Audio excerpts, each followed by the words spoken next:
on one side and Andrew and Gary on this side.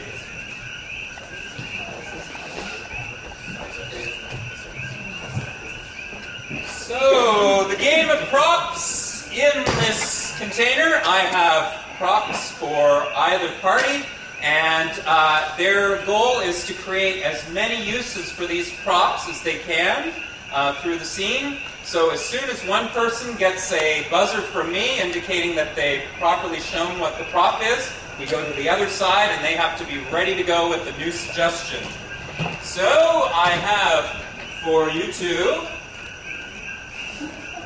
there you go, and for you, fabulous, starting with Jen and Joel, off we go. No, it really doesn't look that bad. You just wear it like this. How do I know? You. Water! Water! Why did Drew get this out of the trash? Your muscles will be really big if you just use these every day.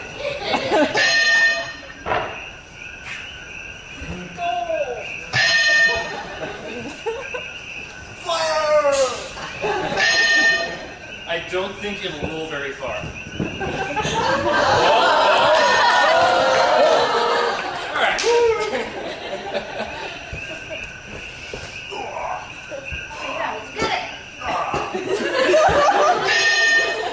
Yes, sir, may I have another?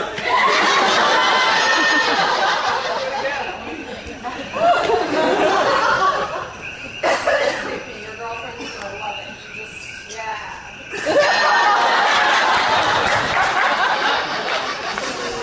Drinks, sir, drinks? So you just play it like this.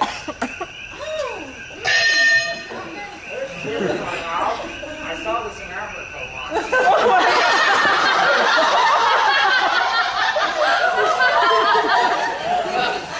gonna be the best massage ever. My parents were so poor they called this a frisbee.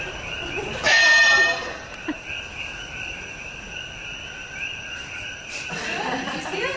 Right up there. Oh yeah, look! Take your focus a little bit.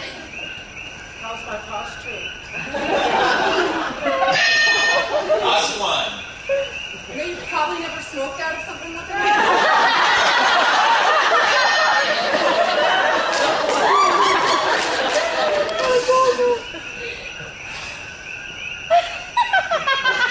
I'm probably just going to throw this across the room to finish.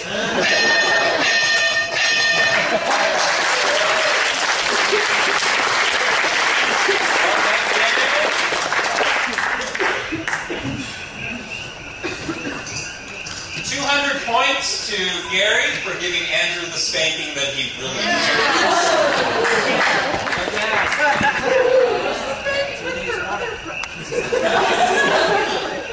All right, next game is called Moving People, and this one is for Andrew and Jen. Andrew and Jen, come on up. And for this one, I'm going to need 2 volunteers from the audience to come on up. Let's see who we got. Okay, great.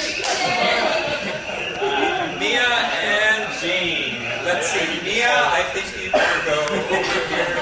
Okay, so Mia and Jane, your job is to move Andrew and Jen as if they're mannequins. So Andrew and Jen are not allowed to move whatsoever unless you move their hands. You can put them wherever you'd like, but this is a family show, so let's, and if you want to move their heads, you can do that too. And if you'd like them to walk, you just tap the back of their legs and they magically move forward, or they can even move backwards or do the moonwalk. Okay? So, I'd like you to put them into a starting position, please. Any position you'd like them to start in.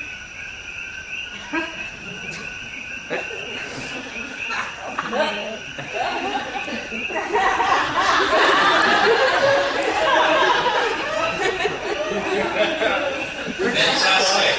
Great. Okay.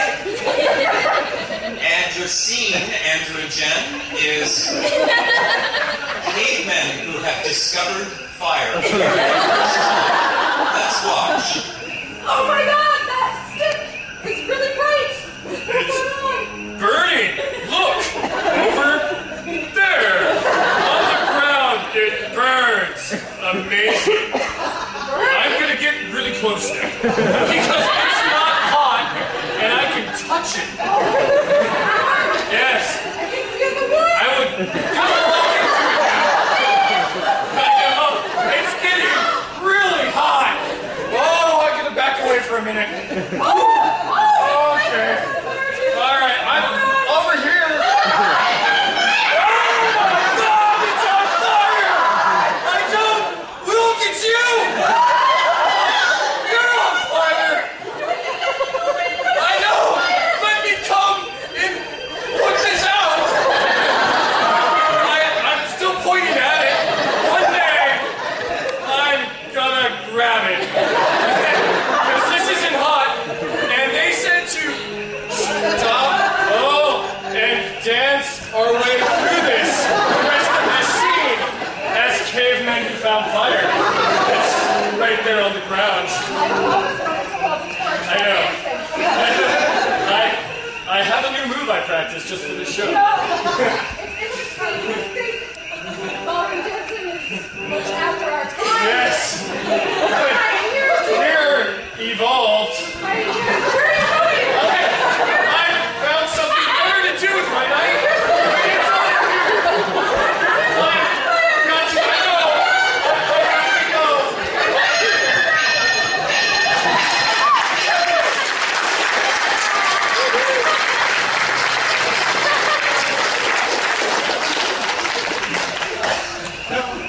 Oh my. 200 points to Mia and Jane for the fabulous disco. Great. All right. Moving along, our next game is called Superheroes. Superheroes. This game is for Gary, Cassie, and Joel. Gary, Cassie, and Joel. We're going to be starting with Cassie on the stage. Gary and Joel are going to be off stage. And how this game works is all three of our actors are superheroes. And I'm going to get the audience to decide what Cassie's magical power is. See-through clothes. See-through clothes. Yes, see, she's see-through clothes woman.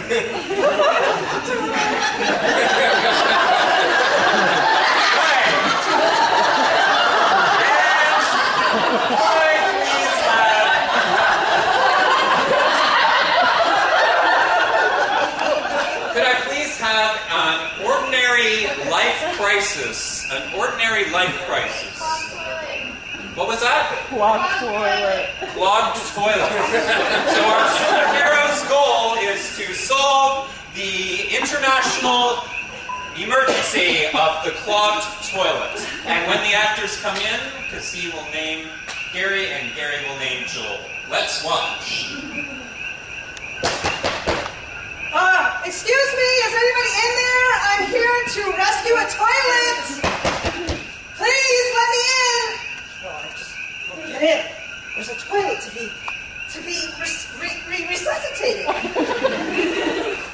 Anybody here? I'm looking for a toilet. Oh, just in time! Mr. Clutcherman! Oh my God! What's the emergency?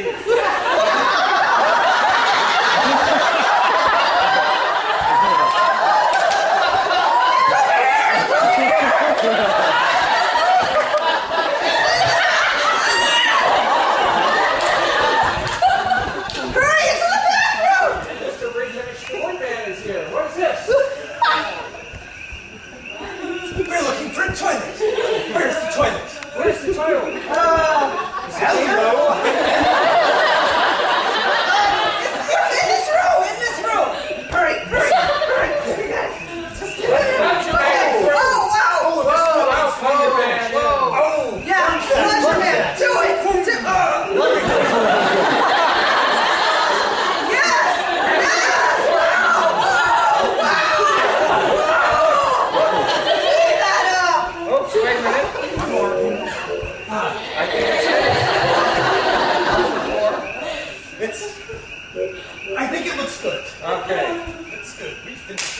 We have solved the mystery.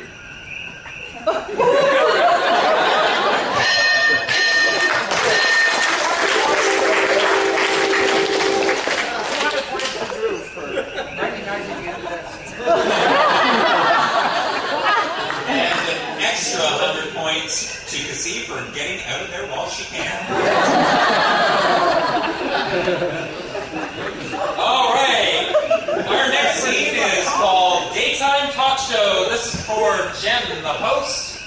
Judy and Andrew will be the guests, and Cassie into the audience. Cassie in the audience. Okay.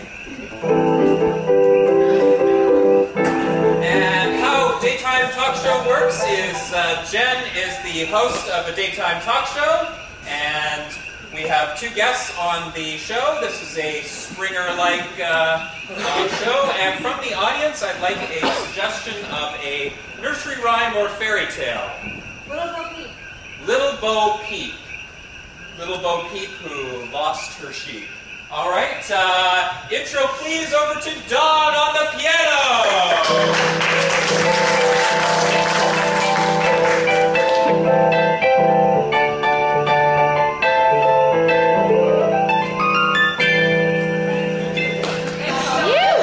Welcome, ladies and gentlemen. I'm Lunatic Betty, and I'm here with Puna tonight.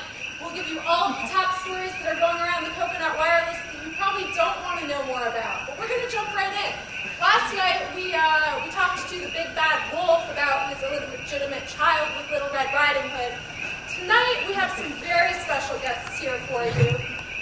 They know Little Bo Peep, and we're going to find out exactly what happened with her sheep. So let's get right to it. Everyone's asking about the sheep. So my first guest, can you introduce yourself and tell everyone how you know Little Bo Peep? Well, my name is Miss Slowweek, and I'm the sister of Bo Peep, and we have not seen her in the last week.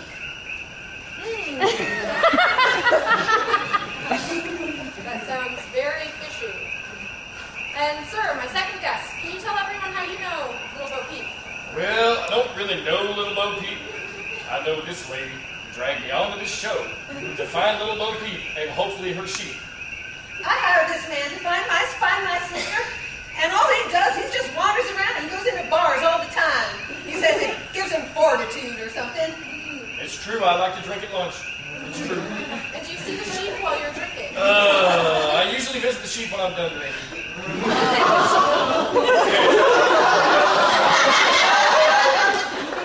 After hours of drinking. Well, sport in my part of the woods. And that's why I hired him. I thought he would be good. He'd be able to sniff it out, you know what I mean? Be able to sniff out where my sister is, and I know she's somewhere off with those sheep doing something. When did you last see her?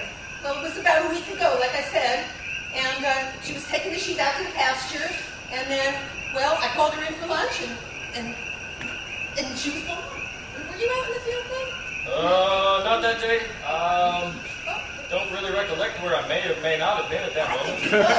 Oh, okay. I think you were We're out going to there. have to break right now. Yeah. We're going to take a question from the audience. Number. We're getting word that we have one of the sheep. Can you introduce yourself and tell us what you know? Oh my goodness, where's the sheep that's returned?